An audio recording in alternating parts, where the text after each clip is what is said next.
तो हेलो, एक बार फिर स्वागत है आपका यूनिक आईएएस एकेडमी बाय गुलफाम अली राजी में। राष्ट्रपति के बारे में पढ़ रहे हैं, इसके अलावा जो केंद्र सरकार है उसकी बात हम कर रहे हैं। पॉलिटी का सेशन है और पॉलिटी के सेशन में इससे पहले हम लोगों ने इसी सेशन में कार्यपालिका क्या है, सरकार क्या है, राज्य क्या है, संघ क्या है, कार्यपालिका के अंग क्या हैं, संसद के अंग क्या है, इसके बारे में हम लोगों ने आपसे डिस्कशन किया है। और हम लोगों ने मेन जो अपना फोकस किया है वो ये क्या है कि क्या प्रेसिडेंट पपेट है, रबर स्टैम्प है, कठपुतली है। मीन्स क्या राष्ट्रपति केवल एक फॉर्मल हेड है या उसके पास कुछ एक्चुअल पावर भी है या नहीं है। उन्हीं चीज़ों को हम लोग डिस्कस करते जा रहे हैं। अब जैसे मान लीजिए आप लोग आमतौर पर कहते हैं कि भाई हमारे यहाँ जो राष्ट्रपति है वो सांकेतिक हेड है या एक फॉर्मल नेशन हेड है, लेकिन नहीं, ऐसा नहीं है। जैसे अभी आप क्या देखें, लोकसभा के चुनाव हो रहे हैं, 18वीं लोकसभा के चुनाव हो रहे हैं। अब जब ये हम लोग रिकॉर्ड कर देंगे और व्हाट्सएप पे इसको डाल देंगे या यूट्यूब पे हम जब इसको डाल देंगे तो ये तो डिजिटल हिस्ट्री में चला जाएगा। तो आज क्या डेट है? आज डेट है 9 अप्रैल 2024, है ना। तो अभी कौन सी लोकसभा के इलेक्शंस हो रहे हैं? General elections. सोनू बताएंगी कितनी भी 18वीं लोकसभा के आम चुनाव हो रहे हैं। अब कोई भी जीते कोई भी हारे, अगर ऐसा होता है कि किसी एक पार्टी को या किसी एक अलायंस को, ऐसा अलायंस जो इलेक्शन से पहले बना है, आपने सुना होगा एसआर बोम्मई केस, बोम्मई मामला। उस बोम्मई मामला में सुप्रीम कोर्ट ने गाइडलाइन जारी की थी जो कि मानना ज़रूरी नहीं था, गवर्नर के लिए जारी की थी, मानना ज़रूरी नहीं था कि विधानसभा चुनाव या लोकसभा चुनाव के बाद किसकी सरकार बननी चाहिए। अगर किसी एक पार्टी को स्पष्ट या क्लियर मेजोरिटी मिल रही है, क्लियर मेजोरिटी मिल रही है, जैसे 543 लोकसभा की सीट है, और अगर किसी एक पार्टी को 273 या 273 सीट्स मिल रही हैं, जिसे हम कहते हैं मैजिक नंबर, सरकार बनाने के लिए मिनिमम जो रिक्वायर्ड नंबर है मेंबर ऑफ पार्लियामेंट लोकसभा के लिए, लोकसभा सदस्य या एमपी 273 एमपी लोकसभा के आपके पास होने चाहिए तो आपकी सरकार बन जाएगी। तब तो कोई दिक्कत ही नहीं है। तो एक फॉर्मेलिटी है कि राष्ट्रपति ने उस पार्टी को जिसके पास मेजोरिटी है उसके हेड को बुलाना है, इनवाइट करना है, चलिए भाई आप सरकार बनाइए। सरकार बनाने का मतलब क्या है? आप शपथ लीजिए प्रधानमंत्री के रूप में और हमें एक लिस्ट जारी दे दीजिए जिन जिनको आप अपने साथ मंत्री बनाना चाह रहे हैं। सरकार की फॉर्मेशन तो तभी हो जाती है जब प्राइम मिनिस्टर को शपथ दिला दी जाती है। ध्यान रखना, जैसे ही प्राइम मिनिस्टर ने शपथ ले ली, ओथ ले ली, सरकार का कार्यकाल या सरकार की फॉर्मेशन हो गई, कार्यकाल शुरू हो गया सरकार का, है ना। और जैसे ही प्रधानमंत्री, अभी हमारा टॉपिक भी आगे कि सरकार कैसे गिर जाती है, जैसे ही प्रधानमंत्री की मृत्यु हो जाए या प्रधानमंत्री इस्तीफा दे दें, प्रधानमंत्री विश्वास या अविश्वास, क्या प्रधानमंत्री अगर विश्वास या अविश्वास प्रस्ताव में हार गए तो तुरंत सरकार गिर जाएगी? ना, तुरंत नहीं गिरेगी। अब या तो वो इस्तीफा दे दें, और अगर इस्तीफा नहीं दे रहे हैं तो अब यहाँ पर राष्ट्रपति के पास पावर है उन्हें बर्खास्त करने की। अगर कोई सरकार विश्वास या अविश्वास प्रस्ताव में, जिशान कहाँ आते हैं विश्वास या अविश्वास प्रस्ताव? लोकसभा में आते हैं ना, राज्यसभा में नहीं आते हैं। कोई सरकार विश्वास या अविश्वास में हार जाती है, कॉन्फिडेंस या नॉन कॉन्फिडेंस मोशन में, नो कॉन्फिडेंस मोशन में हार जाती है। हारने के बाद भी वो इस्तीफा नहीं देती। अब प्रेसिडेंट को पावर है कि वो उसे बर्खास्त कर देता है, और यहाँ वो सरकार की सलाह से काम नहीं करेगा। ठीक है ना। खैर, तो अब इसके पिछले सेशन में लास्ट में मैं आपसे एक बात कहता चला था कि मंत्री कौन होते हैं। मंत्री कौन होते हैं?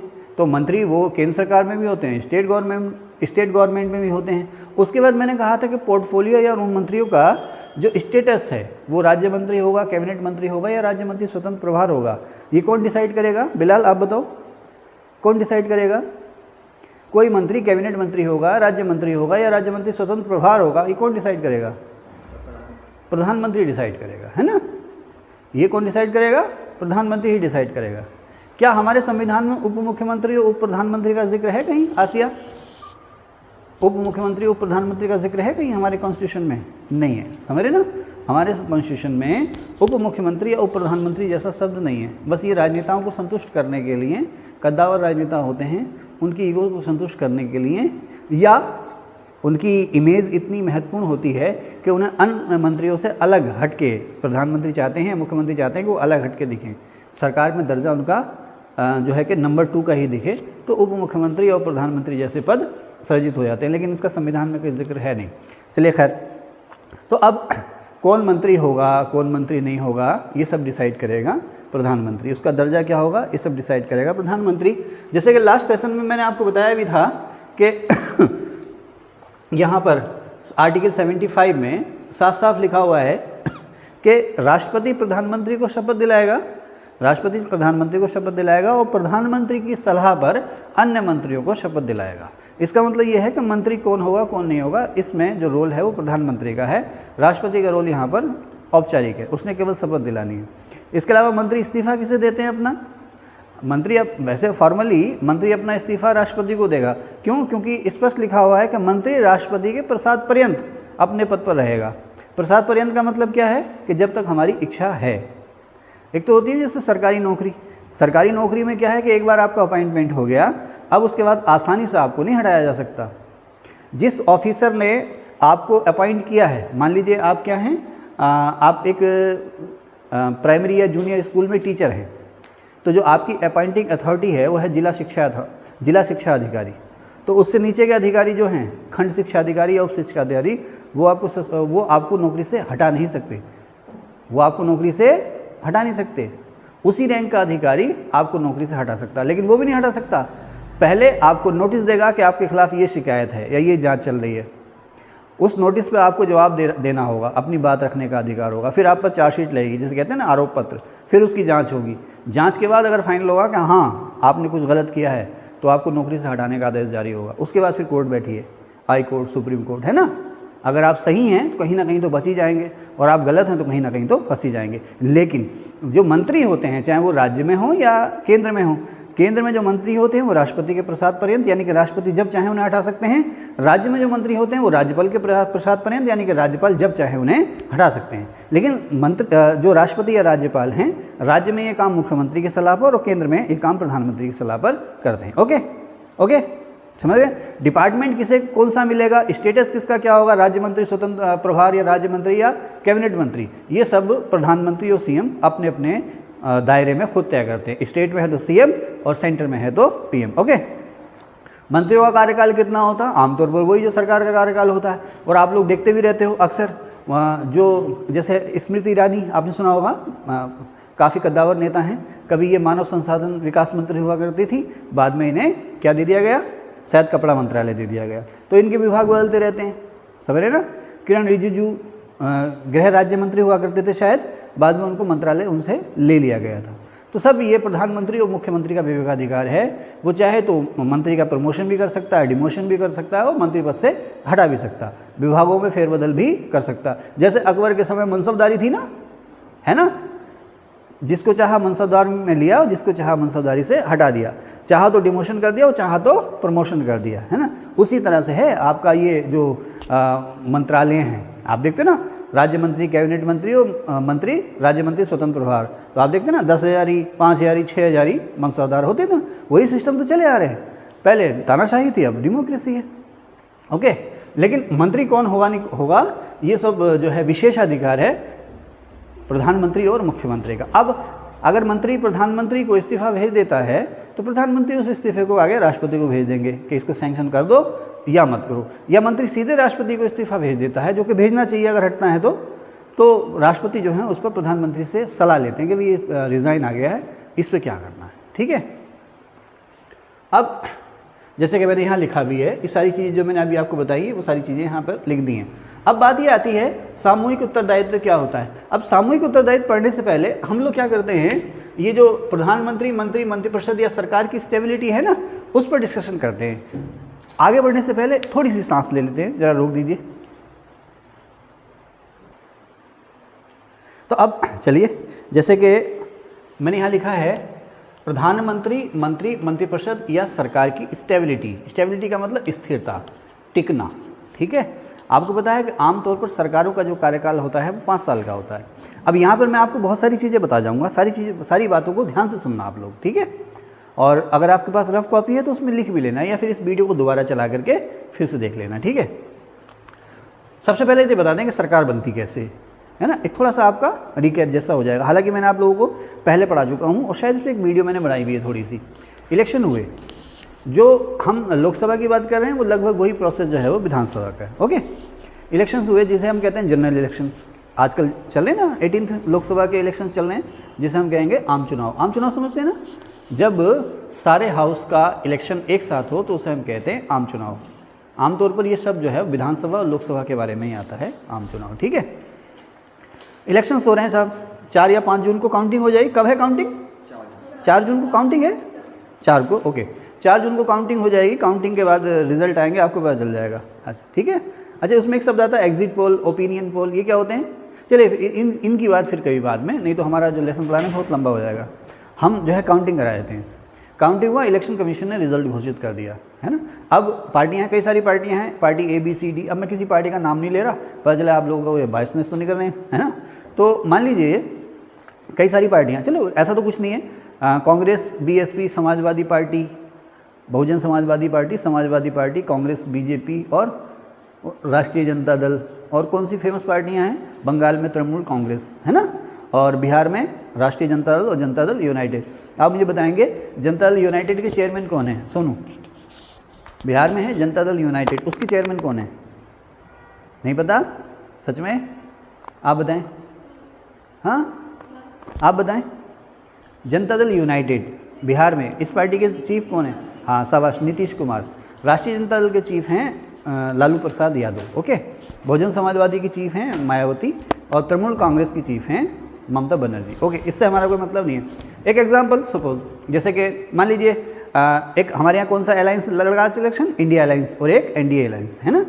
NDA जिसमें BJP ज़्यादा पावर में है, और इंडिया अलायंस जिसमें सबसे बड़ी पार्टी कौन सी है फिलहाल? Congress party, okay.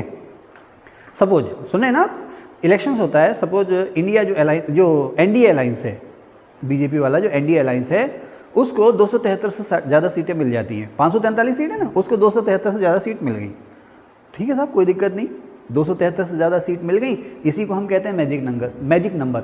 सरकार को बनाने और सरकार को चलाने के लिए लोकसभा और विधानसभा में जो मिनिमम नंबर ऑफ सीट्स चाहिए, उसी को हम कहते हैं जादुई आंकड़ा या मिनिमम नंबर, ओके बेटा, समझ गए। तो साहब NDA को मिल गया, अब उसमें फॉर्मेलिटी है, फॉर्मेलिटी होगी जिसमें प्रधानमंत्री कौन है? मोदी जी इसमें प्रधानमंत्री हैं, वो पहले रिज़ाइन करेंगे अपने पद से, पहले अपने पद से रिज़ाइन करेंगे, फॉर्मेलिटी है वो। उसके बाद प्रेसिडेंट उनको इनवाइट करेंगे कि भाई आइए सरकार बनाइए, ठीक है, उन्हें शपथ दिला दी, सरकार बन गई, ओके। यही हमारा मतलब है अभी, है ना, सरकार बन गई, सरकार का कार्यकाल जो है वो शुरू हो गया। ध्यान रखना, लोकसभा का कार्यकाल तभी से शुरू हो गया जब उसका गठन हो गया, सरकार का कार्यकाल तब होगा जब प्रधानमंत्री ने शपथ ले ली, वहाँ से शुरू हो रहा हो। अब मान लीजिए जो हमारा जो ये NDA अलायंस है, NDA जो अलायंस है, इनको 273 सीट नहीं मिली, 273 से कम सीट मिली, भले ही वो 272 हों या 172 हो, ठीक है, भले ही 272 सीट हों या 172 सीट हों, 270 सीट हों, 65 सीट हों, कितनी भी सीट हों, कम मिली। अब दूसरा जो अलायंस है जिसे हम कहते हैं इंडिया अलायंस, उसको मिल गई 273 सीट, 273 सीट। तो अब मोदी जी इस्तीफा दे देंगे, प्रधानमंत्री जो भी हों उस पर इस्तीफा दे देंगे। अब राष्ट्रपति जो है परंपरागत रूप से जो इंडिया अलायंस के जो भी नेता होंगे उनको बुलाएंगे कि भाई आइए सरकार बनाइए, वो शपथ लेंगे प्रधानमंत्री के रूप में, उसके जो भी नेता होंगे, और चलिए साहब सरकार का गठन हो गया, सरकार बननी शुरू हो गई। अब मान लीजिए ना तो इंडिया अलायंस को, ना NDA को, ना तो BJP और उसके सहयोगियों को, ना कांग्रेस और उसके अलायंस को 273 सीट नहीं मिली, किसी को भी नहीं मिली। किसी को 200 मिल गई, किसी को 225 मिल गई, किसी को 100, किसी को 10, किसी को 30, अलग अलग पार्टियों को इस तरह सीट मिल गई। सरकार बनाने के लिए ज़रूरी सीट्स हैं वो किसी को नहीं मिली। तो इस तरह का जो हाउस होता है, बेटे मोबाइल छोड़ो, जीशान मोबाइल छोड़ो, मोबाइल तो छोड़ो, फिर नीचे क्या कर रहे हो ऐसे ऐसे, है आदत पड़ गई क्या? ना कुछ दिन बाद हो जाएगा। जो बच्चे, अब जैसे हम लोग मोबाइल चलाते हैं ना, तो कुछ दिन बाद हो जाएगा, ऐसे ऐसे करते फिरेंगे, ऐसे ऐसे ऐसे ऐसे।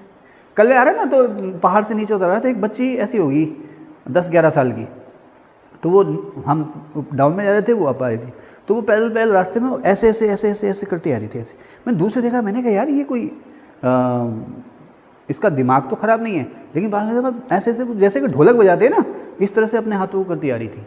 अरे मैंने कहा इसका शौक़ है भाई, ये कहीं सीखती है और ये अपना वही अपने जो है वो नंबर याद करते जा रही है।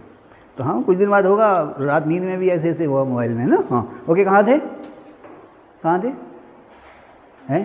हैं मैजिक नंबर, नहीं मैजिक नंबर पे थे। हाँ, अब किसी को भी सरकार बनाने के लिए जो मिनिमम सीट्स हैं वो नहीं मिली, तो इस तरह के हाउस को हम लोग कहते हैं हैंगिंग हाउस। अगर पार्लियामेंट है तो उसे हम कहते हैं हैंगिंग पार्लियामेंट या हैंगिंग लोकसभा, और असेंबली में यह स्थिति हो रही है तो उसे हम कहते हैं हैंगिंग असेंबली। हिंदी में क्या कहते हैं राबिया इसको? त्रिशंकु। हिंदी में इसको कहते हैं त्रिशंकु सदन या त्रिशंकु संसद या त्रिशंकु विधानसभा। किसी को भी सरकार बनाने के लिए जो ज़रूरी आंकड़ा है वो नहीं मिला। अब यहाँ पर प्रेसिडेंट की जो भूमिका है वो इम्पोर्टेंट हो जाती है। यहाँ पर अब उसने किसी से सलाह लेकर काम नहीं करना, यहाँ पर अब उसने विवेक से अपनी मर्जी से काम करना, किसे सरकार बनाने के लिए बुलाए और किसे ना बुलाए। लेकिन अब क्या है कि हमने एक जो है कि सेहतमंद परंपरा अपनाई है। वो सेहतमंद परंपरा ये है, अब प्रेसिडेंट ये देखेंगे कि भाई देखो सबसे बड़ी पार्टी कौन सी है, सबसे बड़ी पार्टी या सबसे बड़ा अलायंस कौन सा है। अब जैसे एनडीए अलायंस है या इंडिया अलायंस है ना, बहुमत किसी को भी नहीं मिला। एनडीए को मिल गई 250 सीट और इंडिया अलायंस को मिल गई 240 सीट। तो हमने रिवाज अपनाया है कि राष्ट्रपति जो है एनडीए को बुला लें क्योंकि उसके पास सीट ज़्यादा है, उसके पास सीट ज़्यादा है। ओके, लेकिन उनकी मर्जी है, चाहे तो इंडिया को बुला लें, दूसरे वाले को बुला लें, कोई रोक टोक नहीं है, उन्होंने अपनी मर्जी से काम करना। लेकिन हमने रिवाज या परंपरा अपनाई है, ठीक है, बुला लिया, चलिए भाई आप सरकार बनाइए।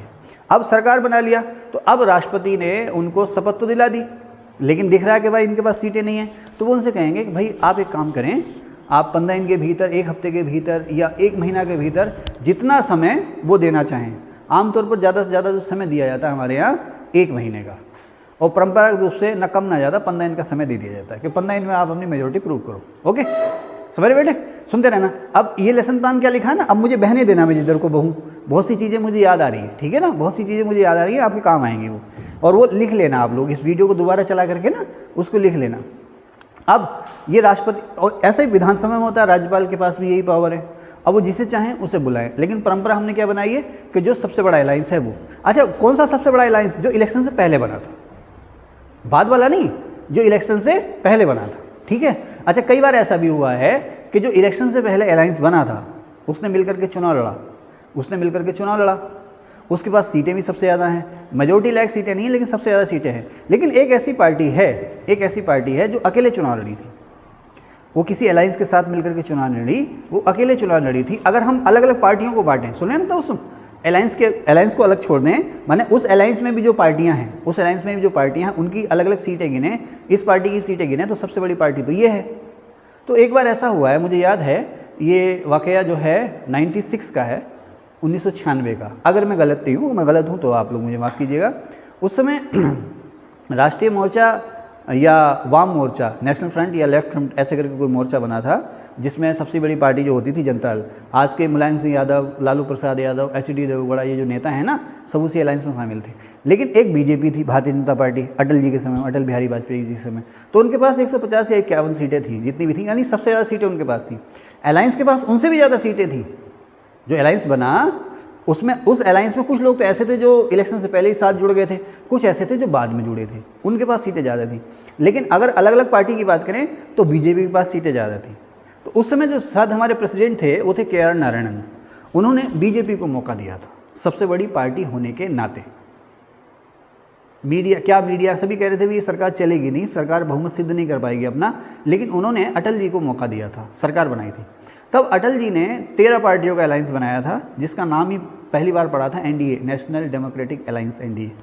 13 पार्टियों को उन्होंने अलायंस बनाया था। अटल जी ने शपथ ले ली, लेकिन वो बहुमत सिद्ध नहीं कर पाए 15 दिन के भीतर, और सरकार जो थी वो गिर गई थी, बहुमत सिद्ध नहीं कर पाए अपना विश्वास प्रस्ताव। अब राष्ट्रपति क्या है ना, बहुमत सिद्ध करने का मतलब ये है कि भाई अब बहुमत सिद्ध जो क्या है, ऐसा थोड़ी कि आइए लोकसभा मेंबर्स आइए मैं बहुमत सिद्ध करूँगा ना। एक लाइन का एक प्रपोजल रखा जाता है कि मैं भारत के प्रधानमंत्री के रूप में इस सदन का विश्वास पाना चाहता हूँ, इस सदन का विश्वास पाना चाहता हूँ, इसी को हम कहते हैं विश्वास मत, कॉन्फिडेंस मोशन। अब अगर उनके फेवर में वोट ज़्यादा पड़ गए तो इसका मतलब उनके पास मेजोरिटी है, नहीं पड़े तो इसका मतलब उनके पास मेजोरिटी नहीं है। उन्होंने इस्तीफा दे दिया, इस्तीफा नहीं देते तो राष्ट्रपति उनको बर्खास्त कर देते। अब यहाँ पर देखें ना, जब अब एक लाइन में कह दें कि जब हाउस हैंगिंग है या हाउस में किसी भी एक पार्टी के पास मेजोरिटी नहीं है, तो वहाँ पर सरकार को बनाने में और सरकार के चलने में अब प्रेसिडेंट का रोल इंपॉर्टेंट हो जाता। ओके, ठीक है साहब। अब राष्ट्रपति, अब जब हैंगिंग हाउस है यानी किसी को भी सीटें नहीं मिली हैं, तो अब ये राष्ट्रपति की मर्जी है, वो जिसे चाहे उसे सरकार बनाने के लिए बुला सकते हैं। लेकिन राष्ट्रपति जैसा पद है, उसमें बेवकूफ़ी थोड़ी की जाएगी कि किसी को भी सड़क से उठा लो और प्रधानमंत्री बना दो या मुख्यमंत्री बना दो। ये तो फिल्मों में होता है ना, आज भी रील चलती है ना, वो नायक फिल्म अनिल कपूर वाली चलती है ना, वो रील नायक फिल्म थी, हमने भी देखी थी। हो, ऐसा केवल फिल्मों में होता है ना, ऐसा केवल फिल्मों में होता है, हकीकत में ऐसा नहीं होता है। ओके, तो खैर अक्सर वोटर जो हैं उम्मीद करते हैं कोई नायक आएगा, उसको वोट दे देते हैं, पता चला वो भी ऐसे हो जाता है, अगर यार फिर कोई नया टायर ढूंढते हैं, है ना।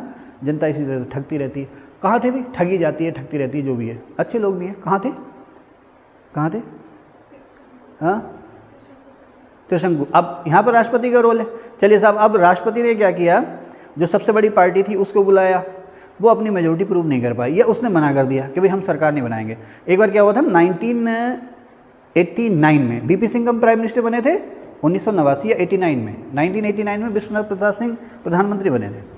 तो उस समय जो बीपी सिंह जो प्रधानमंत्री बने थे, उनकी पार्टी का नाम था जनता दल। कौन सा दल, जनता दल।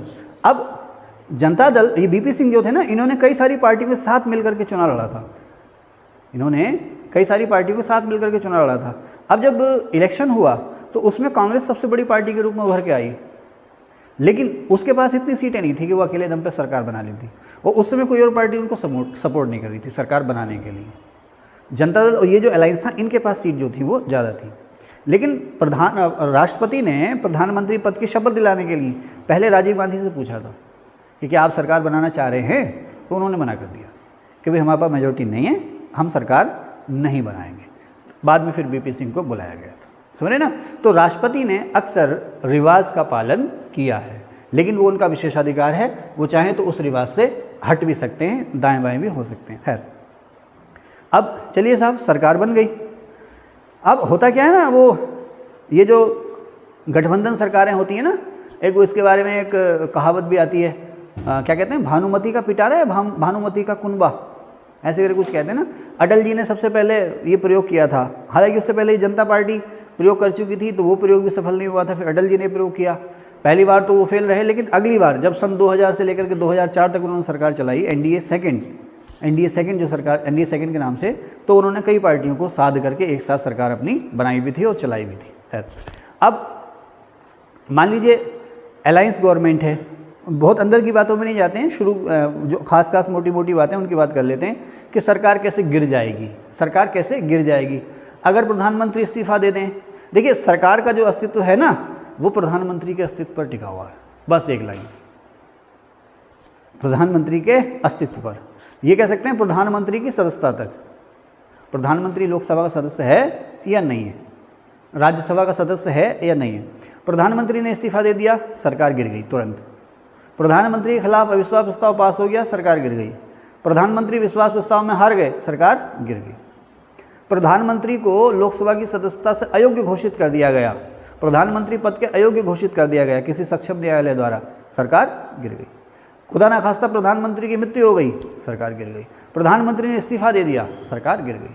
तो जब भी प्रधानमंत्री का पद रिक्त हो जाएगा, सरकार अपने आप गिर जाएगी।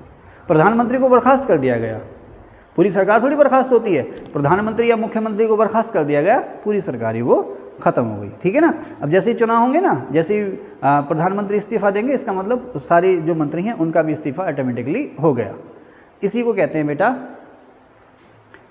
सरकार का स्थायित्व। तो सरकार का स्थायित्व किसके अस्तित्व पर टिका हुआ है, प्रधानमंत्री के। जब तक प्रधानमंत्री का पद है, सरकार है, और जैसे ही वो रिक्त हो जाएगा, सरकार गिर जाएगी, ठीक है। अब कभी ऐसा हो जाए कि प्रधानमंत्री के खिलाफ अविश्वास प्रस्ताव पास हो जाए, या प्रधानमंत्री हाउस में विश्वास प्रस्ताव में हार जाए। अब अविश्वास प्रस्ताव, विश्वास प्रस्ताव कहाँ रखे जाते हैं, लोकसभा में रखे जाते हैं ना, और वो इस्तीफा ना दें, फिर क्या होगा, वो इस्तीफा ना दें, फिर क्या होगा। तो राष्ट्रपति के पास ये अधिकार है कि वो उन्हें बर्खास्त कर दें। अच्छा, अगर राष्ट्रपति भी उन्हें बर्खास्त ना करें तो क्या होगा,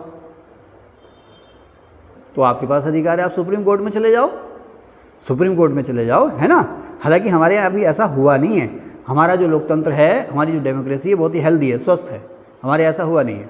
यहाँ पर बम बंदूकों की ज़रूरत नहीं पड़ती है क्रांति के लिए, यहाँ बैलेट से, बुलेट से नहीं, बैलेट से क्रांति होती है। और कोई हार जाता है तो हार अपनी स्वीकार करता है और चुपचाप विपक्ष में बैठकर अपनी भूमिका को निभाता है और अगले इलेक्शन की तैयारी करता, ठीक है ना।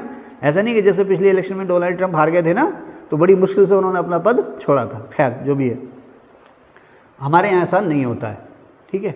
तो अगर वो नहीं छोड़ते हैं पद फिर भी, तो राष्ट्रपति के पास पावर है उनको बर्खास्त करने की, ठीक है ना।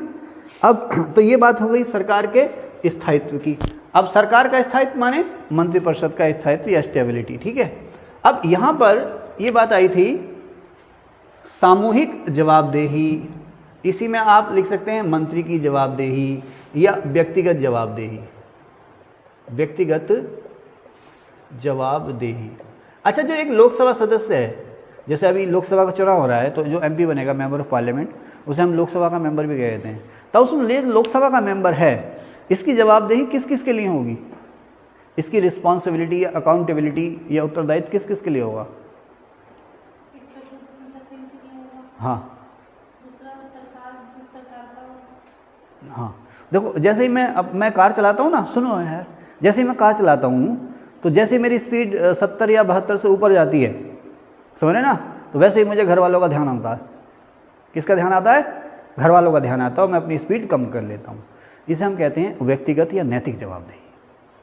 मैं क्या गलत कर रहा हूँ, क्या सही कर रहा हूँ, ये मैं ही जानता हूँ ना, आप ही जानते हो ना।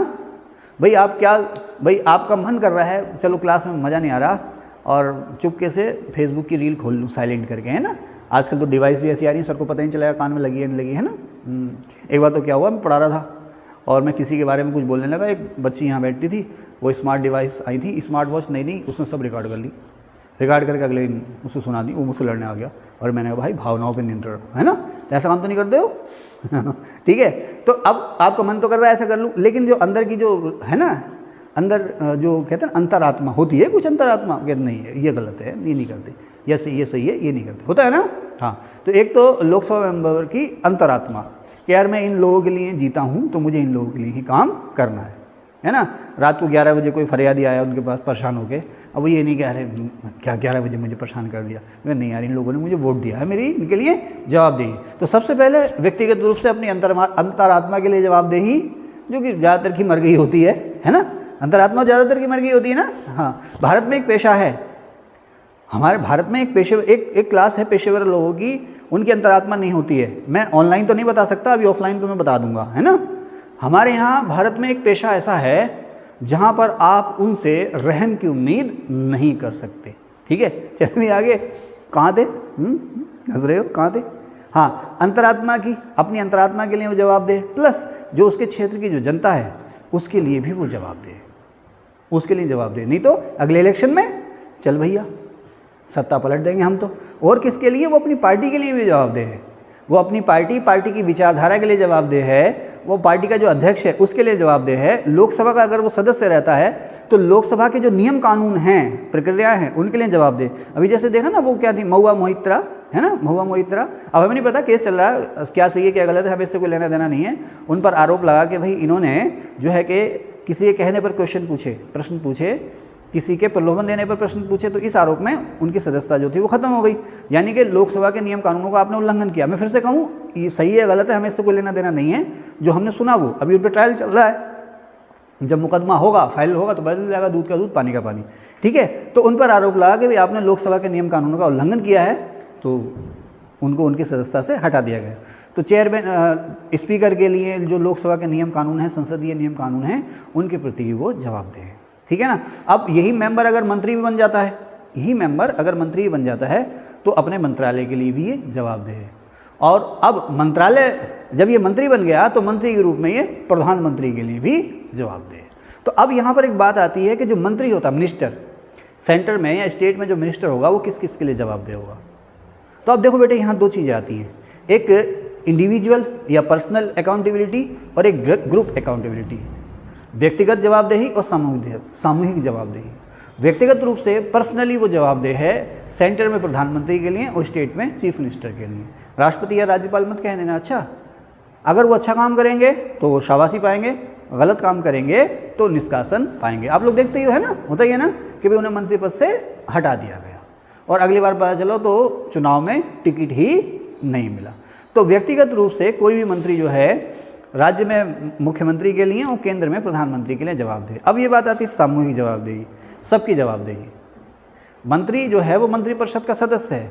मंत्रिपरिषद जो है वो एक पूरे की पूरी टीम है। अगर उस टीम में एक मंत्री अच्छा काम करता है तो सभी की वाहवाही होती है, एक मंत्री खराब काम करता है तो सभी की क्या होती है। सर उसके लिए कौन सा शब्द इस्तेमाल करूँ मैं यहाँ पर चलती हुई वीडियो में? उसके लिए सभी को जवाब देना पड़ता है। सही है सर, ये सब सही है ना। हाँ, तो जैसे आजकल चल रहा है ना, IPL चल रहा है ना, IPL चल रहा है, KKR में आंद्रे रसल हैं, है ना। आंद्रे रसल ने अच्छा खेला 60-70 रन फटाफट बना दिए, पूरी टीम जीत गई। आंद्रे रसल थोड़ी जीती है, पूरी टीम ही जीती, पूरी टीम जीती ना भाई। ये वाहवाही ये आंद्रे रसल की थोड़ी होगी, पूरी टीम जीत गई। या धोनी अच्छा खेले, चेन्नई जीत गई, पूरी टीम जीत गई। लेकिन धोनी खराब खेले, उसकी वजह से टीम हार गई, तो पूरी टीम हारी है, धोनी नहीं हारे हैं, पूरी टीम हारी है। इसी को कहते हैं हम ग्रुप रिस्पॉन्सिबिलिटी, यानी कि साथ ही डूबना और साथ ही तैरना। नाव में बैठे हो आप, एक ने गड़बड़ करी, सभी डूबेंगे। और उसमें एक साहसी है, तूफानों से लड़ना आता है, वो सभी को बचा के ले गया, सभी उसमें तैर करके किनारे पर आ जाएंगे। समझ गए? इसे कहते हैं सामूहिक जवाबदेही। अगर एक मंत्री के खिलाफ अविश्वास प्रस्ताव पास हो जाता है, निंदा प्रस्ताव पास हो जाता है लोकसभा में, तो ये माना जाता है कि पूरी सरकार यानी कि पूरी मंत्रिपरिषद के खिलाफ ये प्रस्ताव पास हो गया है। समझ रहे ना? समझ रहे? हाँ, लोकसभा में अगर उसके खिलाफ निंदा या प्रस्ताव पास हो जाता है या अविश्वास प्रस्ताव पास हो जाता है किसी एक मंत्री के खिलाफ, तो ये माना जाएगा कि पूरी सरकार के खिलाफ ही ये अविश्वास प्रस्ताव पास हो गया है, पूरी सरकार को इस्तीफा देना पड़ेगा। लेकिन यहाँ पर एक चीज़ और है, मंत्री ने कुछ गलत काम किया, भ्रष्टाचार किया, उस भ्रष्टाचार की वजह से उस पर आरोप लगा, उसे जेल हो गई। यहाँ पर इसका मतलब ये नहीं है कि पूरी सरकार को इस्तीफा देना पड़ेगा। छीछा लेदर तो होगी, लेकिन पूरी सरकार को इस्तीफा देना नहीं पड़ेगा। पूरी सरकार को इस्तीफा तभी देना पड़ेगा जब मंत्री लोकसभा की नज़र में दोषी हो जाए। और लोकसभा की नज़र में दोषी कैसा होगा? लोकसभा उसे हटाने का प्रस्ताव ले आए, मंत्रालय से नहीं, सदन की सदस्यता के उसे आयोग घोषित करा दे। एक मंत्री गया तो इसका मतलब पूरी की पूरी सरकार गई। कहने का मतलब क्या है कि जब आप अपने एक मंत्री को नहीं बचा पाए हाउस में, तो इसका मतलब आपके पास हाउस का विश्वास नहीं है, आपने हाउस का विश्वास खो दिया है, जाइए। तो मंत्री व्यक्तिगत रूप से प्रधानमंत्री के लिए और सामूहिक रूप से लोकसभा के लिए जवाबदेह है। उसी तरह से सरकार की जवाबदेही है, सरकार की अंतरात्मा भी है, सरकार संसद के लिए जवाबदेह है, सरकार कोर्ट के लिए जवाबदेह है, सरकार आम जनता के लिए भी जवाबदेह है। अब प्रधानमंत्री जो है, प्रधानमंत्री का व्यक्तिगत उत्तरदायित्व किसके लिए है? वही अपनी अंतरात्मा के लिए, है ना? और कहीं ना कहीं राष्ट्रपति के लिए। क्यों? क्योंकि राष्ट्रपति के पास आर्टिकल 78 में प्रधानमंत्री से सूचना मांगने का अधिकार है। आर्टिकल 78 जो है वो प्रधानमंत्री को राष्ट्रपति के लिए भी जवाबदेह बनाता है। 78 में स्पष्ट लिखा है कि राष्ट्रपति जब चाहें प्रधानमंत्री से उसके सरकार के कामों के बारे में सवाल पूछ सकते हैं। लेकिन प्रधानमंत्री सीधे लोकसभा के लिए जिम्मेदार है। अगर आपसे कोई कहे ना कि प्रधानमंत्री संसद के लिए जवाबदेह है, तो बात तो सही है, क्योंकि राज्यसभा में जो सवाल पूछे जाते हैं उसका जवाब भी देना है, लोकसभा में जो सवाल पूछे जाते हैं उसका जवाब भी देना है। और आपको पता है कि जो मंत्री होता है ना, मंत्री वो किसी भी हाउस की बैठक में भाग ले सकता है। मंत्री लोकसभा या राज्यसभा, सरकार बनी, जरूरी नहीं है कि आप लोकसभा के मेंबर हो, आप राज्यसभा के मेंबर हो तो भी आप बन जाओगे। आजकल ड्रीम 11 पे टीम बन रही है ना, गुरुजी को भी उसका नशा चढ़ गया ड्रीम 11 पे टीम बनाने का। गुरुजी भी 2-3 टीम बना लेते हैं और 200-300 रुपये खो देते हैं, है ना? हाँ, अजीब सी लत लग गई है ना, धीरे धीरे करेंगे। तो उसमें अगर आप लोग टीम बनाते होगे ना, तो 11 खिलाड़ी खेलते हैं ना, 11-11 दोनों टीमों में खेलते हैं। लेकिन आपने अपनी टीम में 11 खिलाड़ी चुनने हैं दोनों टीमों में से, तो उसमें एक ऑप्शन रहता है कि आप एक टीम से मैक्सिमम 10 खिलाड़ी चुन सकते हो। आप 11 खिलाड़ी चुन लें ना, 2 टीमों में से 11 खिलाड़ी चुनते हैं, तो आपको कम से कम एक खिलाड़ी एक टीम से लेना ही होगा। या ऐसा नहीं कि सारे खिलाड़ी आप एक ही टीम से ले लो, अधिकतम 10 खिलाड़ी आप एक टीम से चुन सकते हो, बाकी एक खिलाड़ी आपको दूसरी टीम से लेना ही होगा। लेकिन सरकार में ये नियम लागू नहीं होता है। सरकार में आप चाहो सारे मंत्री लोकसभा से ले लो, प्रधानमंत्री लोकसभा से, चाहो सारे राज्यसभा से ले लो, उस पर कोई रोक टोक नहीं है, ठीक है ना? कुछ लोकसभा से ले लो, कुछ राज्यसभा से ले लो, उस पर कोई रोक टोक नहीं है, ओके? बहुत सारे नेता ऐसे भी होते हैं राज्यसभा में जो लोकसभा का चुनाव नहीं जीत पाते। चुनाव जीतने के लिए जो ज़रूरी योग्यताएं चाहिए ना भाई, चुनाव जीतने के लिए सबसे पहले जो योग्यता होनी चाहिए आपके पास, वो होनी चाहिए जनता से बात करना, है ना?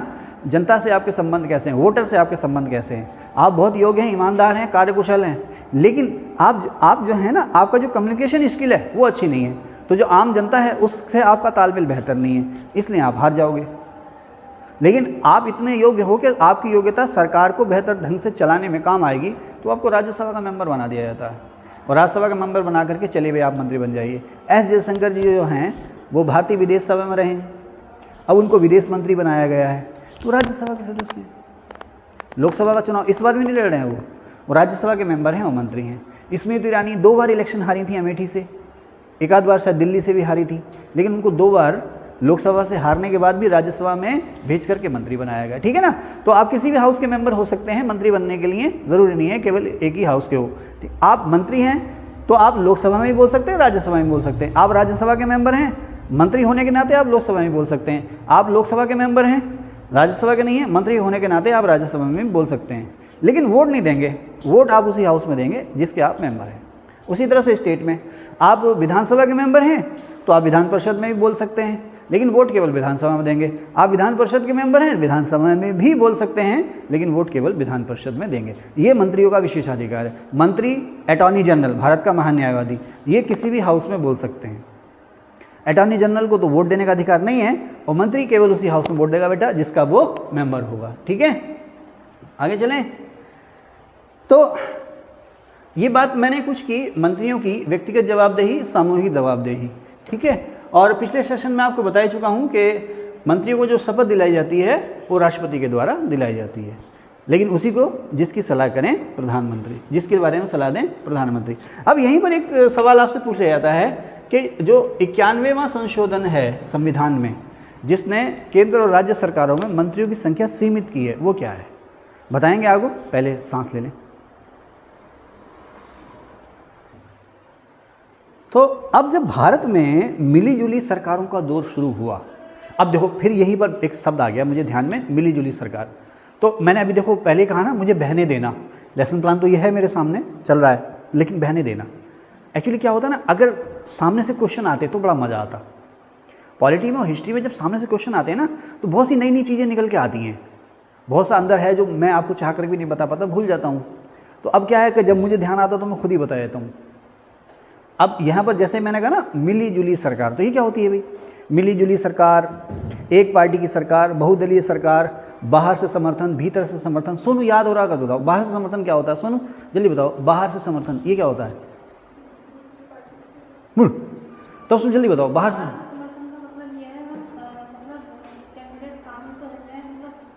ठीक है, कॉन्सेप्ट ठीक है, कॉन्सेप्ट पता है उसका, वेरी गुड। जैसे बेटे देखो ऐसा है, मान लो जैसे अभी चुनाव हो रहे हैं और मान लीजिए बीजेपी के पास जो है 273 सीट नहीं आई, 200 सीट आई। कितनी सीट आई? 200 सीट्स आई। ओके, इससे ज़्यादा किसी और पार्टी के साथ पास सरकार इतनी सीटें हैं नहीं। तो अब मोदी जी ने या बीजेपी के कोई भी चेयरमैन बने, वो जो भी कोई भी बने, जो भी सरकार बनाए, मोदी जी हों, नड्डा जी हों या योगी जी हों, कोई भी हो, या कोई नया मेंबर हो बीजेपी का, ना का भाई राष्ट्रपति ने उनको बुलाया किसके लिए? शपथ दिलाने के लिए, प्रधानमंत्री के रूप में शपथ दिलाने के लिए। उन्होंने शपथ ले ली, प्रधानमंत्री ने अपने पद की शपथ ले ली, लेकिन सीट तो है उनके पास 200, है ना? तो 73 सीट कहाँ से आएंगी? टेंट हाउस से नहीं ना, लोकसभा में से तो आएंगी, है ना?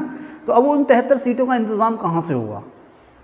उसके कई सारे तरीके हैं। एक तरीका तो सबसे फेमस है, वो ये है कि अब दूसरी पार्टियों को इन 73 सीट का इंतज़ाम करने के लिए, क्योंकि 273 मेंबर होंगे तो सरकार चलेगी, तो अब जो है कि बीजेपी ने हाथ मिलाया किसी और पार्टी से। कांग्रेस से तो शायद हाथ नहीं मिलेगा, क्योंकि दो मेन प्रतिद्वंदी पार्टीज़ हैं। कांग्रेस बीजेपी से हाथ नहीं मिलाएगी और बीजेपी कांग्रेस से हाथ नहीं मिलाएगी। लेकिन साहब जैसे वो एक बीरेंद्र सहवाग जी हैं ना, कमेंटेटर हो गए अब वो, तो उनकी एक लाइन थी, उनकी बड़ी फेमस लाइन थी, उन्होंने शुरू की थी कि क्रिकेट अनिश्चितताओं का खेल है, यहाँ पर हर प्रेडिक्शन फेल है। यानी कि क्रिकेट ऐसा खेल है अनिश्चितताओं का, यहाँ पर आप अनुमान नहीं लगा सकते कि अगली गेंद पे क्या होगा, अगली गेंद पे क्या होगा, आप अनुमान नहीं लगा सकते। 100 रन बने पड़े हैं, 8 ओवर में कोई आउट नहीं है, पूरी टीम 160 पे आउट हो गई, है ना?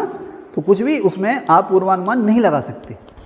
आमतौर पर समझते हैं कि ऐसा होगा, तो ऐसे ही हम कह रहे हैं कि भाई देखो कभी भी बीजेपी कांग्रेस हाथ नहीं मिलाएंगे। लेकिन महाराष्ट्र में शिवसेना और कांग्रेस एक दूसरे के अपोजिट होते थे, उन्होंने हाथ मिला लिया, उन्होंने हाथ मिला लिया, समझ रहे ना? तो खैर हमारी ये पॉलिटी क्लास नहीं हो, आपको पता है कि मैं इन मुद्दों पर ज़्यादा बोलता भी नहीं हूँ, तो हो सकता है भविष्य में बीजेपी और कांग्रेस भी हाथ मिला लें। राजनीति में कुछ भी असंभव नहीं है। और एक चीज़ हमेशा ध्यान रखना कि राजनीति में एक नारा है कि ना तो कोई परमानेंट दोस्त होता है और ना ही परमानेंट दुश्मन होता। राजनीति में ना तो कोई परमानेंट दुश्मन होता और ना ही परमानेंट दोस्त होता है। कब कौन किससे हाथ मिला ले, कब कौन किससे अलग हो जाए, किसी को पता नहीं होता, और आप लोग देख ही रहे हो, है ना? ओके, तो अब क्या किया साहब, बीजेपी ने 2-3 और पार्टियों को अपने साथ मिलाया, जिनके पास 73 या 5 सीटें हो सकती थी, उनको मिलाया और सरकार बना ली। उन्होंने उनको समर्थन दिया, उन पार्टियों ने समर्थन दिया। समर्थन देने का मतलब यह है कि लोकसभा में जब भी वोटिंग होगी किसी भी मसले पर, चाहे विश्वास पर, अविश्वास पर, या कोई कानून बनाने में, भाई क्यों चाहिए आपको एक मैजिक नंबर चाहिए? क्यों मैजिक नंबर आपको? इसलिए चाहिए कि जब आपने सरकार तो बना ली, लेकिन अब जब पार्लियामेंट कानून बनाएगी तो उसको पास कैसे कराओगे? आपके पास तो मेजोरिटी नहीं है, तो इसलिए हटो साइड, किसी और को मौका दो। इसलिए अब दूसरी पार्टी आती है, वो उनको भरोसा देती है कि सब पार्लियामेंट में हम आपका साथ देंगे, और ऐसे ही होता है। पार्लियामेंट में साथ दे रहे हैं, सरकार में शामिल हैं, और प्रेस में उसी सरकार के खिलाफ भी बोल रहे हैं, ऐसा होता है। लेकिन जब पार्लियामेंट में वोटिंग होती है तो उसका साथ देते हैं। इस तरह की सरकार को हम दो तरह की सरकारें कहते हैं बेटे, एक तो मिली जुली सरकार या गठबंधन सरकार। इसी पे एक नाम और आता है बाहर से समर्थन। तो मिली जुली और गठबंधन अलायंस, ये कंबाइंड गवर्नमेंट, दोनों का मतलब एक ही है। यानी कई सारी पार्टियां मिली और उन्होंने सरकार बनाई, उस सरकार में हर पार्टी शामिल है। शामिल होने का मतलब ये है कि हर पार्टी का कम से कम एक मेंबर उस सरकार में मंत्री है। सरकार में शामिल होने का मतलब ये है कि आपकी पार्टी का कम से कम एक, भले ही सारे हों, कम से कम एक मेंबर ऐसा है जो उस सरकार में मंत्री है। अगर आप मंत्री पद नहीं स्वीकार करते हैं उस सरकार में, आपने सरकार को समर्थन तो दे दिया लोकसभा में, गौरी आपको समझ आ रहा है बेटा, आपने उस सरकार को समर्थन तो दे दिया, लेकिन आपने मंत्री पद नहीं लिया है, आपने मंत्री पद नहीं लिया, इसका मतलब आप सरकार में शामिल नहीं हुए, आप मिलीजुली सरकार में शामिल नहीं हुए, आप गठबंधन में शामिल नहीं हुए। सरकार को चलाने के लिए आपने बाहर से समर्थन दे दिया, इसे कहते हैं बाहर समर्थन। भारत में ये जो प्रयोग हुआ था सबसे पहले केंद्र में, कोई बच्चा बताएगा बाहर से समर्थन का कब हुआ था? किसको? हाँ वेरी गुड, शाबाश, इनको अपनी बड़ी बहन को शाबाशी दो, ठीक है, वेरी गुड। तो जब चौधरी चरण सिंह प्राइम मिनिस्टर बने थे 1979 या 80 में बने थे शायद, है ना, एग्जैक्ट डेट मुझे याद नहीं है, 79 में ही बने थे, 80 में फिर से इंदिरा गांधी जी आ गई थी। तो 1979 में चौधरी चरण सिंह प्रधानमंत्री बने थे। वो कैसे बने थे? 1977-78 में मोरारजी देसाई प्रधानमंत्री बने थे जनता पार्टी सरकार के। जनता पार्टी सरकार को बहुत सारी सीटें मिली, लगभग 3/4 सीटें मिल गई थी लोकसभा में, सरकार बनाई। लेकिन ये भानुमति का पिटारा था, इसमें अलग अलग विचारधाराओं के लोग आ गए। कुछ ही दिन बाद इनमें झगड़े होने लगे पदों को लेकर के या और विचारधाराओं को लेकर के। तो साल 1.5 साल में ही जो चौधरी चरण सिंह हैं वो इस सरकार से अलग हो गए। चौधरी चरण सिंह शायद डिप्टी प्राइम मिनिस्टर थे उस सरकार में, अगर मैं भूल नहीं रहा हूँ तो। चौधरी चरण सिंह अपने 50-60 जो मेंबर थे, अपने जो 50-60 साथी थे, उनको लेकर के अलग हो गए। उस समय दल बदल कानून नहीं होता था जो आज है ना, दल बदल कानून जो सबसे पहले बना था राजीव गांधी जी के समय में। ये दल बदल कानून उस समय होता नहीं था। कभी भी कोई भी पार्टी से अलग हो जाता था, वो कोई भी किसी भी पार्टी, आजकल होता ना, आप पार्टी से अलग हो जाओगे, पार्टी आपको सस्पेंड कर देगी, आपकी मेंबरशिप भी खत्म हो जाएगी। लेकिन उस समय ऐसा नहीं होता था। तो चौधरी चरण सिंह अपने साथ 55, 60 या 70 जो भी मेंबर थे मोरारजी देसाई से असंतुष्ट, उनको लेकर के अलग हो गए। सरकार आ गई अल्पमत में, माइनॉरिटी में। अल्पमत माने माइनॉरिटी में सरकार आ गई। इसका मतलब क्या है कि सरकार के पास लोकसभा में जो मिनिमम नंबर चाहिए, मैजिक नंबर, वो नहीं रहा। अब मोरारजी देसाई साहब की सरकार जो थी वो गिर गई। अब जब ये सरकार गिरी तो चौधरी चरण सिंह जी को प्रधानमंत्री की शपथ दिलाई राष्ट्रपति ने, और इंदिरा गांधी ने, यानी कांग्रेस पार्टी, इंदिरा गांधी मतलब कांग्रेस पार्टी की जो हेड थी उसमें इंदिरा गांधी थी, इंदिरा गांधी ने उन्हें समर्थन दिया। लेकिन वो सरकार में शामिल नहीं हुई, तो उसको कहा गया बाहर से समर्थन। कांग्रेस ने चौधरी चरण सिंह को समर्थन दिया, लोकदल बनाया था उन्होंने, ठीक है ना, लोकदल उन्होंने बनाया, चौधरी चरण सिंह प्रधानमंत्री बने। अब लोकसभा बहुमत के लिए कांग्रेस ने समर्थन दिया, लेकिन कांग्रेस इस सरकार में शामिल नहीं हुई, यानी कि कांग्रेस ने उस सरकार को बाहर से समर्थन दिया। उसी तरह से 1989 में जब बीपी सिंह प्रधानमंत्री बने थे तो जनता दल के पास मेजोरिटी नहीं थी, इतनी सीटें नहीं थी कि वो अपने दम पर सरकार चला लेते। तो बीजेपी के पास थी शायद 80 या 84 सीट्स, 80 या 84 सीट्स थी बीजेपी के पास, भारतीय जनता पार्टी के पास। तो बीजेपी ने बीपी सिंह को या जनता दल को समर्थन दिया था, लेकिन बीजेपी उस सरकार में शामिल नहीं हुई थी, तो ये भी बाहर से समर्थन दिया गया था। समझ रहे ना, ये समर्थन जो था वही बाहर से समर्थन दिया गया था।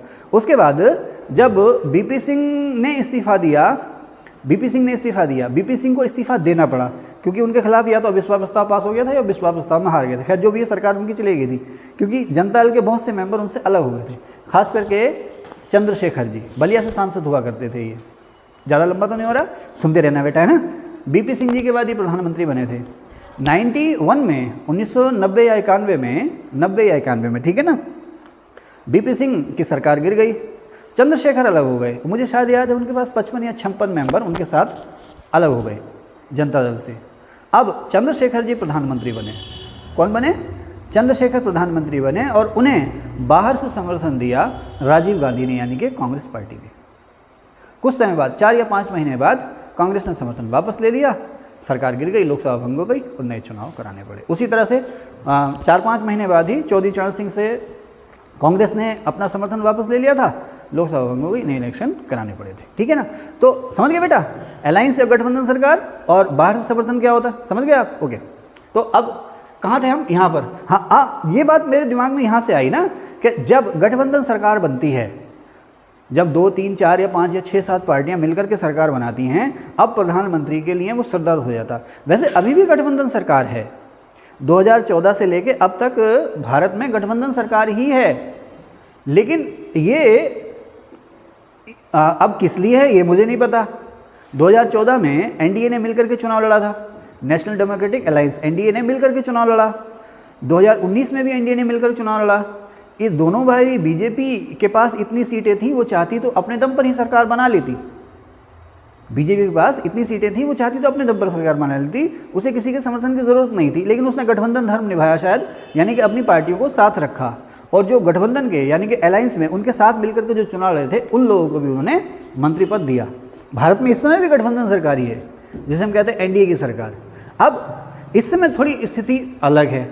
अलग इसलिए है, यह है कि जो वर्तमान भारतीय प्रधानमंत्री हैं ना, उनका अपनी पार्टी में भी अच्छा खासा रुतबा है और देश की जनता में भी अच्छा खासा रुतबा है। तो इस समय राजनीतिक रूप से स्थिरता है पार्टी में, भारतीय जनता पार्टी में। लेकिन उससे पहले क्या होता था, अक्सर ऐसा हुआ, नरसिंह राव रहे 1991 में, नरसिंह राव प्रधानमंत्री बने थे। उससे पहले 2 बार अटल जी प्रधानमंत्री रहे, वीपी सिंह प्रधानमंत्री रहे, चरण सिंह रहे, और मोरारजी देसाई जी प्रधानमंत्री भी रहे। तो बहुत सारे मेंबर जो थे मंत्रालय चाहते थे कि भाई मुझे भी मिनिस्टर बनाओ, मुझे भी बनाओ, मुझे भी बनाओ। जैसे ही कोई व्यक्ति ग्राम प्रधान का चुनाव जीतता है ना रविया, तो उसकी एकदम से नई ख्वाहिश, पता उसके अंदर क्या पैदा होती है? ग्राम प्रधान का इलेक्शन जीतते ही अब मैं एमएलए बनूंगा, अब मैं एमएलए बनूंगा। और जैसे ही एमएलए बन जाता, अब मैं मंत्री बनूंगा। और मंत्री बनने के बाद वो सोचता, अब मैं या तो चीफ मिनिस्टर बन जाऊँ या फिर केंद्र में चला जाऊँ, या तो चीफ मिनिस्टर बन जाऊँ या केंद्र में मंत्री बन जाऊँ। और जैसे ही केंद्र मंत्री बनता है ना, तो चाहता अब मैं प्रधानमंत्री बन जाऊँ। तो महत्वाकांक्षाएं व्यक्ति की कभी ख़त्म ही नहीं होती हैं। अब मैं नाम तो नहीं लूँगा। अब उत्तराखंड में एक बहुत ही प्रभावशाली नेता हुआ करते थे, अब भी हैं शायद, अब भी हैं। तो वो 3-4 बार चुनाव जीते विधानसभा का, 5-6 बार जीते, कई बार मंत्री भी रहे। तो अब अगली बार फिर से चुनाव लड़ा उन्होंने एमएलए का। तो वो कहने लगे कि भाई अब इस बार जो उत्तराखंड में जो सीएम होना चाहिए वो फला जगह से होना चाहिए। अब वो चाहे कुमाऊँ कह रहे हों, गढ़वाल कह रहे हों, तराई कह रहे हों, भावर कह रहे हों, है ना, और या क्या है अपना उत्तरकाशी कह रहे हो, पिथौरागढ़ कह, जहाँ भी कह रहे हो, है ना। ज़्यादा बोलूँगा तो समझ जाओगे ना। हाँ, जरूरी मुझे अपने ऊपर मानहानि का मुकदमा लगवाऊँ मैं, है ना। हाँ ठीक है साहब। और फिर कोर्ट कचहरी को चक्कर, तुम्हें पता है बड़े बुरे होते हैं कोर्ट कचहरी को चक्कर। हाँ तो खैर, और बेचारे वो स्टेटमेंट दे रहे थे कि इस क्षेत्र का सीएम होना चाहिए, और ना हो तो कम से कम डिप्टी सीएम तो इस क्षेत्र का होना ही चाहिए। यानी कि उनकी ख्वाहिश थी कि डिप्टी सीएम मुझे बनाओ। अब बेचारे चुनाव ही हार गए। वो काउंटिंग हुई तो पता चुनाव ही हार गए, 2 बार चुनाव ही नहीं जीत पाए वो। खैर, मैं कहाँ था? हाँ, तो मैं ये कह रहा था कि गठबंधन तो छोड़ो, एक ही पार्टी होती थी ना, उसमें भी लोगों में सरफटब्बल होती थी कि मैं भी मंत्री, मैं बनूंगा। जैसे गली मोहल्ले की क्रिकेट नहीं होती है बिलाल, मैं जाऊँगा बैटिंग के लिए, पहले मैं जाऊँगा बैटिंग के लिए। अब पहले तो लड़ते हैं, टॉस वॉस नहीं होते हैं गली मोहल्लों में, है ना। बैटिंग पहले वही करेगा जिसकी किट होगी, है भाई, है ना। जिसकी किट होगी, खेलना खेलो, नहीं खेलना मत खेलो, वो टीम बैटिंग करेगी। चलो खैर, ले देके टॉस अगर हो भी गया तो वो जो 11वें नंबर का खिलाड़ी होता ना, जो बल्ला भी उल्टा पकड़ता है ऐसा करके, लगान फिल्म का वो तो कचरा देखा, लगान फिल्म का कचरा सुना, लगान फिल्म देखिए, कचरा अच्छा भाई, लगान तो देखिए। तो गांव में तो ना गली मोहल्ले क्रिकेट में लगान फिल्म का कचरा टाइप बल्लेबाज होता है ना, वही कहता मैं ओपनिंग में जाऊँगा, चाहे पहली गेंद पे नाक तोड़ा का आ जाए, है ना। तो उसी तरह से गौरी, इसी तरह से सरकारों में अगर पहली बार भी एमएलए बना ना, जैसे तैसे जीत गया 8-10 वोटों से, कद्दावर नेता, जैसे कांग्रेस में राहुल गांधी, टीएमसी में ममता बनर्जी, और क्या है राजद में तेजस्वी यादव, और शिवसेना में उद्धव ठाकरे, है ना, या बीजेपी में मोदी जी, उसके क्षेत्र में एक रैली कर गए, जनता को उसके पक्ष में ले गए, जीत गया जैसे 100-200 वोटों से, ना मैं एमएलए बन गया, मैं ही मंत्री बनूंगा। तो साहब गठबंधन में तो और मुश्किल हो जाती है, मैं मंत्री बनाऊँ नहीं तो समर्थन वापस ले लूँगा, मैं मुझे मंत्री बनाऊँ नहीं तो समर्थन वापस ले लूँगा। तो साहब वो नरसिंह राव जी की जब सरकार बनी, उसी दौर में बीजेपी की सरकार बनी, नरसिंह राव की सरकार बनी, तो पता सेंटर में 70, 80, 90, 103 मंत्री सेंटर में, मतलब जितने लोकसभा मेंबर उतने मंत्री। अरे तो ये साहब कामकाज की भी दिक्कत हो रही है, पैसा बहुत खर्च हो रहा है। तो इस प्रवृत्ति को रोकने के लिए सभी पार्टियों में सहमति बनी और संविधान का 91वां संशोधन हुआ सन 2003 में। सन 2003 में भारतीय जनता पार्टी की सरकार थी ये। लगभग सभी पार्टियों ने इसमें सहमति जताई थी कि हाँ यार ये प्रवृत्ति जो है वो ठीक नहीं है। संविधान में 91वां संशोधन हुआ, उससे हमारे कॉन्स्टिट्यूशन में एक नया आर्टिकल जुड़ा 75(1)(a). 75(1)(a) इसमें हुआ केंद्र और राज्य के कुल मंत्रियों की जो संख्या है अब वो सीमित कर दी गई कि भाई इससे ज़्यादा नहीं होगा। किससे ज़्यादा? उसमें लिखा है पीएम और सीएम सहित लोअर हाउस के 15% से अधिक नहीं होगी। लोअर हाउस क्या होता है बेटा? विधानसभा में लोअर हाउस क्या होता है? हाँ, हिंदी में निम्न सदन। मेरा क्वेश्चन सही था ये? विधानसभा में नहीं होता है। हाँ, वेरी गुड। विधानमंडल, मेरा को पूछना चाहिए विधानमंडल में निम्न सदन क्या होता है? केंद्र में संसद में, केंद्रीय विधानमंडल में लोकसभा और राज्य विधानमंडल में विधानसभा, ठीक है ना? उसी को तो हम कहते हैं लोअर हाउस। पढ़ाया ना मैंने? लोकसभा क्या है? निम्न सदन है। तो उसमें ये आ गया कि आपके पास जो मंत्री होने चाहिए वो जो लोअर हाउस आपका, अभी केंद्र की बात कर लेते हैं, लोकसभा की बात कर लेते हैं, तो उसकी जो कुल संख्या है 543 है ना, उसके 15% से ज़्यादा मंत्री नहीं होने चाहिए। तो 543 को एक बार 550 मान लो, 550 मान लो, कैलकुलेशन थोड़ा आसान हो जाएगा हमारा मैथमेटिशियन। 550 का 15% कितना होगा? पेन का इस्तेमाल कर लो। 15 पंजे 75 और 15 पंजे 75 है ना, 75 और 7 82 है ना, 82 या 83, पेन चला रहा, ठीक है ना। 550 का जो 15% हो गया वो हो गया 82 या 83, 15% हो गया ना, इतनी हो गया 82 या 83 हो गया। इसमें पीएम का पद भी शामिल है ना। अब ये 80 आए, 81, 82 या 83 कितना भी आए ना, प्रधानमंत्री सहित कुल मंत्री इससे ज़्यादा नहीं होंगे। तो खैर लोकसभा में तो 543 मेंबर हैं तो चलता है ना। तो केंद्र में बहुत ज़्यादा जिम्मेदारियाँ तो चलता है, लेकिन इतने मंत्री अभी है नहीं, इतने मंत्री अभी है नहीं। लेकिन विधानसभा में थोड़ी दिक्कत है। अब जैसे यूपी, बिहार, एमपी और पश्चिम बंगाल, राजस्थान, गुजरात, ये बड़े जो स्टेट हैं जहाँ पर विधानसभाओं की संख्या ज़्यादा है। जैसे यूपी में 400 मेंबर हैं तो 15 चौको 60, सीएम सहित 60 मंत्री वहाँ पर हो सकते हैं। तो लगभग सभी की को संतुष्टि हो जाएगी कि चलो भाई मैं ही बन गया, मैं ही बन गया, मैं ही बन गया। अब जैसे उत्तराखंड जैसे स्टेट हैं, यहाँ पर कुल 70 विधानसभा सीटें हैं, यहाँ पर कुल 70 विधानसभा सीटें हैं, तो 15 सत्ते 105, तो मुख्यमंत्री सहित यहाँ तो 10 ही मंत्री होंगे साहब, कैसे चलेगा राजकाज। तो कहा गया कि भाई जो छोटे राज्य हैं, छोटी विधानसभा वाले राज्य हैं, वहाँ पर 12 ये संख्या हो सकती है, यानी 11 मंत्री और 1 मुख्यमंत्री, ठीक है। तो 91वां संशोधन था, किससे रिलेटेड था ये? केंद्र में या राज्यों में मंत्रियों की संख्या सीमित करने के लिए। अब मैंने लिखा ये 75 का 5, 6 माह तक मेंबरशिप वाला। अब ये क्या है 6 माह तक मेंबरशिप वाला? हाँ, वो बताएंगी। हाँ,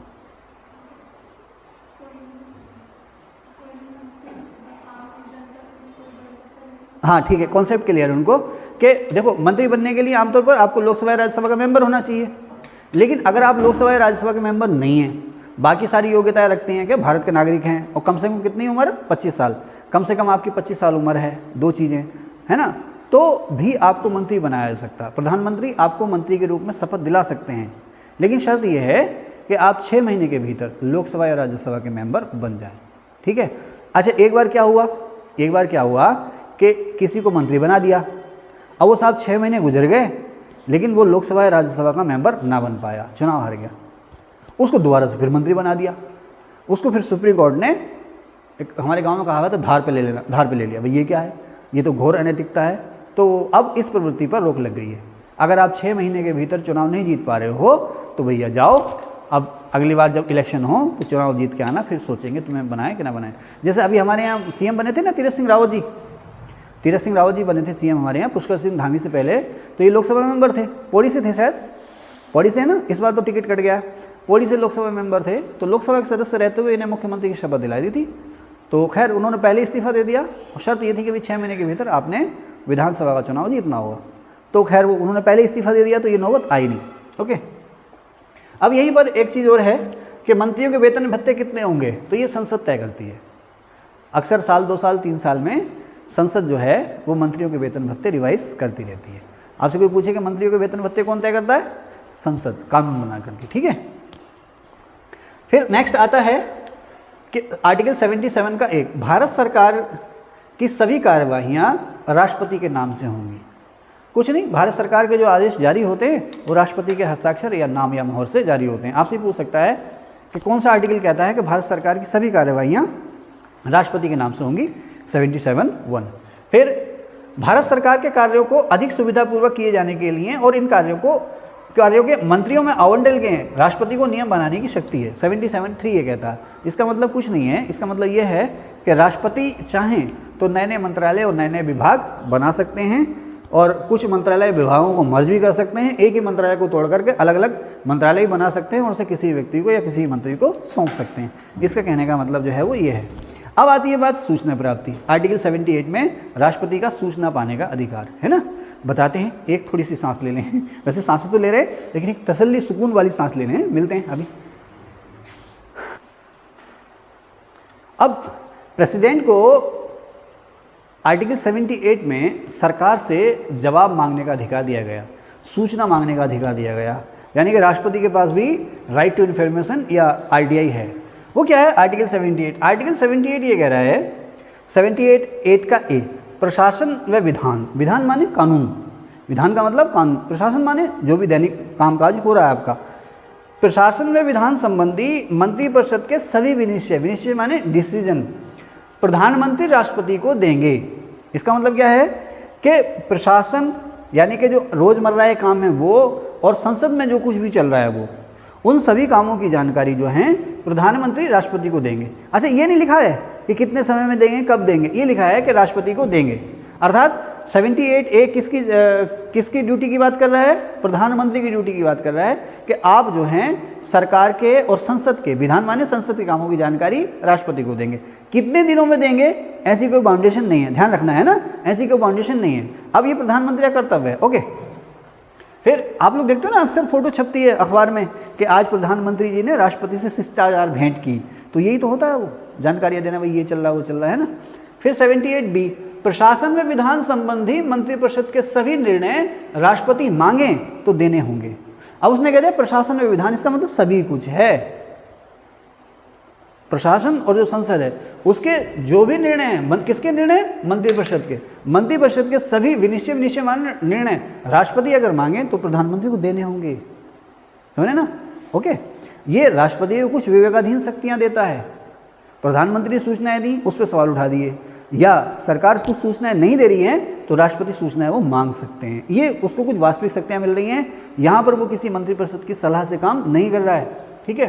फिर 78 का C आया। अगर राष्ट्रपति को लगे कि एक ही मंत्री का निर्णय है, सरकार का कोई फैसला है, सरकार ने कोई फैसला लिया किसी मामले में और राष्ट्रपति को ये लगा कि ये जो मामला आया है जिस मंत्रालय का संबंधित है उस मंत्रालय ने अकेले ये फैसला ले लिया, ये फैसला बहुत ही इंपॉर्टेंट है लेकिन उसने अकेले अपने स्तर से ये फैसला ले लिया, ये गलत हो गया। राष्ट्रपति को ऐसा लग रहा है कि ये गलत हो गया, तो राष्ट्रपति चाहें तो प्रधानमंत्री से ये कह सकते हैं कि साहब इस मामले को आप पूरी मंत्रिपरिषद अर्थात कैबिनेट के विचार के लिए रखें और जो फैसला हो फिर उसको लागू करें। तो 78 जो हैं ये यहाँ पर ये कहती है कि नहीं साहब राष्ट्रपति केवल रबर स्टैंप ही नहीं है।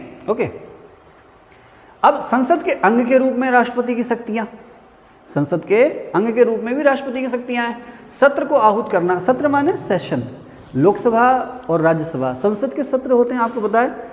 संसद के कितने सत्र होने चाहिए साल में? कम से कम 2 होने चाहिए। ऐसा लिखा नहीं है कितने सत्र होने चाहिए, ऐसा कहीं रिटर्न नहीं है, लेकिन ऐसा है कि संसद के किन्हीं भी 2 सेशन के बीच में 6 महीने से ज़्यादा का गैप नहीं होना चाहिए, ये लिखा हुआ है। इसका मतलब ये है कि कम से कम 2 सेशन तो होंगे ही होंगे। आमतौर पर हमारे यहाँ संसद के 3 सेशन होते हैं। ओके, इसके अलावा भी संसद का सेशन हो सकता है, वो 1 दिन का भी हो सकता है, 1 महीने का भी हो सकता है, जैसा राष्ट्रपति चाहें। लेकिन इस मामले में आमतौर पर राष्ट्रपति सरकार की सलाह से ही काम करते हैं। तो राष्ट्रपति को संसद का सत्र आहूत माने बुलाना, इनवाइट करना, सत्र बुलाने की पावर है। उसमें लिखा ऐसे समय व स्थान पर जिसे राष्ट्रपति उचित समझे। ये जरूरी नहीं है कि जो पुराना या नया संसद भवन बना है उसी में संसद की बैठक होगी, आमतौर पर उसी में होती है। इसके अलावा अगर राष्ट्रपति चाहे खुले में संसद की बैठक होनी है तो हो सकती है, किसी पेड़ के नीचे होनी है तो हो सकती है, क्योंकि उसने लिखा ऐसे समय जब चाहें और ऐसे स्थान पर जहां उन्हें उचित लगे वहां पर वो संसद की बैठक बुला सकते हैं। लेकिन आमतौर पर भाई जब संसद की बैठक होती है, संसद की गरिमा है ना, तो उसके बैठने के लिए, काम करने के लिए उचित जगह होनी चाहिए, इसीलिए संसद भवन बना है। ओके, लेकिन उसमें कोई बाउंडेशन नहीं है कि यहीं पर होगी बैठक, ठीक है। अच्छा, ये किस में लिखा? आर्टिकल 85(1) में। फिर 85(2)(a) क्या कह रहा है कि राष्ट्रपति संसद का 17वां स्थान भी कर सकते हैं। देखो, एक तो होता है लोकसभा को भंग करना, भंग करने का मतलब लोकसभा खत्म हो गई। अब जब सेशन चल रहा है, सत्र चल रहा है, सत्र का मतलब बैठक, जब संसद की बैठकें चल रही हैं तो उस बैठक को समाप्त घोषित करना, उसे हम कहते हैं 17वां स्थान, ठीक है। फिर 85(2)(b) लोकसभा का विघटन, यानी कि अनुच्छेद 85(2)(b) क्या शक्ति दे रहा है राष्ट्रपति को? लोकसभा को भंग करने की शक्ति दे रहा है। लोकसभा का विघटन मतलब लोकसभा को भंग करने की शक्ति दी जा रही है। फिर आता है 86(1) एकल या संयुक्त सदन में अभिभाषण और इसमें सदस्यों से उपस्थिति की अपेक्षा। इसका मतलब यह है कि राष्ट्रपति जब चाहें तब, जब उनकी मर्जी हो, वो संसद के किसी एक हाउस को या दोनों को मिला करके दोनों हाउस को एड्रेस करना चाहें, अपनी कोई बात कहना चाहें तो कह सकते हैं। राष्ट्रपति को ये पावर है 86(1) में, ठीक है ना।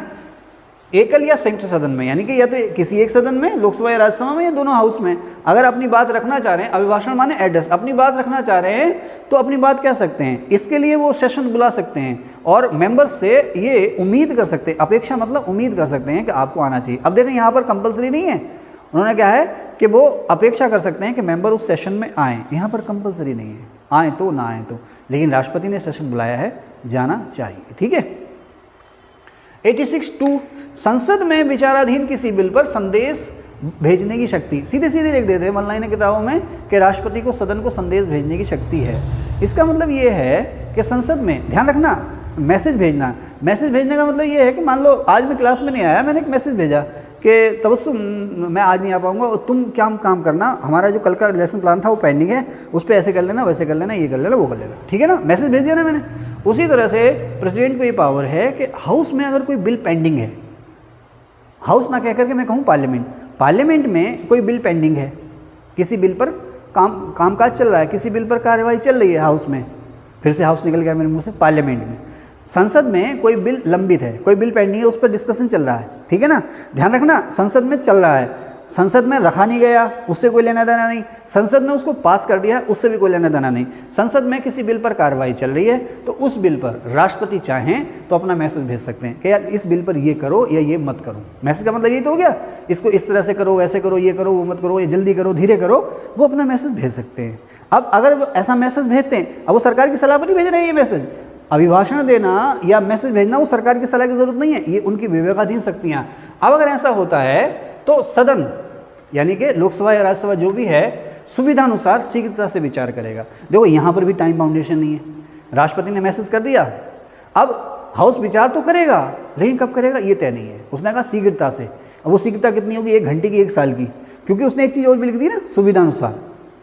समय है तो ठीक, नहीं है तो नहीं, लेकिन अगर एक बार मैसेज भेज दिया है तो विचार तो करना ही पड़ेगा, ठीक है ना। फिर आता है 87, आर्टिकल 87 विशेष अभिभाषण, ऐसे भी हाउस को बुलाने की वजह ही बताए। अच्छा, अब मान लीजिए राष्ट्रपति जो है कुछ खास बात कहना चाह रहा है, एक तो अभिभाषण कहना चाह रहा, अभिभाषण देना चाह रहा, कुछ मकसद है उसका, बात करना चाह रहा राष्ट्रपति। अब 87 में वो कह रहा है विशेष अभिभाषण, कुछ स्पेशल एड्रेस करना चाह रहा, स्पेशल बातचीत करना चाह रहा आप लोगों से। अचानक दादा दादी ने पूरे घर को बुला लिया कि मुझसे तुम लोगों से बहुत ज़रूरी बात करनी है, तुरंत आ जाओ, सब पूरा खानदान आके बैठ गया। तो अब दादाजी से पूछेंगे तो भाई क्यों बुलाया आपने, तो ऐसे ही कुछ है, राष्ट्रपति किसी मुद्दे पर अपनी बात कहना चाह रहे हैं हाउस को, लोकसभा या राज्यसभा को या संसद को, तो संसद की बैठक को बुला सकते हैं। लेकिन उसके बाद जब संसद की बैठक होगी तो अपना कारण जरूर बताएंगे कि मैं इस वजह से ये बैठक बुलाना चाह रहा हूँ, ठीक है। आर्टिकल 88 संघ के मंत्री और अटॉर्नी जनरल किसी भी हाउस में बोल सकते हैं। जैसे मैंने अभी आपको बताया, संघ माने केंद्र सरकार, केंद्र सरकार में कोई भी मंत्री है किसी भी हाउस में बोल सकता है। भारत का महान न्यायवादी किसी भी हाउस में बोल सकता है। महान न्यायवादी को केवल बोलने की, डिस्कशन की पावर है, वोट देने की पावर नहीं है। और जो मंत्री हैं वो किसी भी हाउस में बोल तो सकते हैं, लेकिन वोट वो केवल उसी हाउस में देंगे जिसके वो क्या हैं, मेंबर हैं। अब यहाँ से आगे हम चलेंगे, कुछ चीज़ें हैं, राष्ट्रपति का निर्वाचन मंडल यानी कि चुनाव कैसे होता है, उसका कार्यकाल वगैरह क्या होता है, इसकी सब बातें हम करेंगे अपने नेक्स्ट सेशन में। इस सेशन में बस इतना ही। अगर आपको ये मेहनत पसंद आ रही हो तो प्लीज़ वीडियो को लाइक भी कीजिएगा, अपने ग्रुप्स में शेयर भी कीजिएगा और सब्सक्राइब करना मत भूलिएगा। Thank you.